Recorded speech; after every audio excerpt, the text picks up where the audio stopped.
Сәлем достар. Бүгін бақбақ гүлінің адам денсаулығына пайдасы мен ерекшелігін атап өтетін боламыз.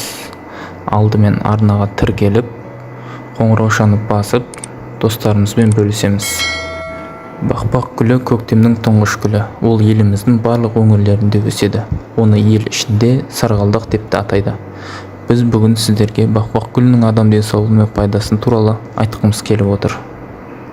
Бақбақ гүлін бүйректің қабыну кезінде бақбақтың тамырын үккіштен үгіп, күніне 2 рет тамақ ішердің алдында жарты сағат бұрын тұтыныңыз. Жүрек аурулары кезінде бақбақ гүлінің тамырын құрғақ күйінде жеп, артынан су ішіңіз. Осылай күніне 2-3 рет қайталап тұрсаңыз, жүрек ауруларынан құтыласыз. Онкологиялық аурулар кезінде бақбақтың 100 грамм жас жапырағын тұзды суға малып, оған 50 грамм ұсақтап туралған жуа мен 25 грамм ақ желек қосып, өсімдік майымен араластырып ішіңіз.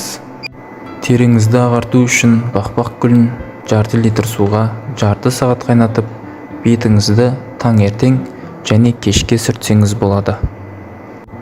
Бақбақ гүлі адамның көру қабілетін жақсартуға ықпал етеді. Әсіресе гүлді зейнетке шыққан қарт кісілер көптеп тұтыну қажет. Өйткені бақбақ адам ағзасындағы катарактілер мен глаукома мен көз ауруларынан артыруына жол бермейді. Айтпақшы, бета-каротин шаш, тері және тырнаққа жақсы әсер етеді.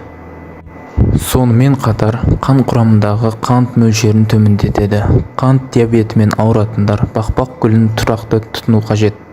Өйткені ол қан құрамындағы қант мөлшерін тиімді азайтады. Бақбақ гүлі буын ауруларының алдын алады. Халықтық және медицинада буын аурулары кезінде адамдарға бақбақ гүлін тұтынады. Гүлдің хондропротектор ретінде ағзаға әсер ететіні белгілі.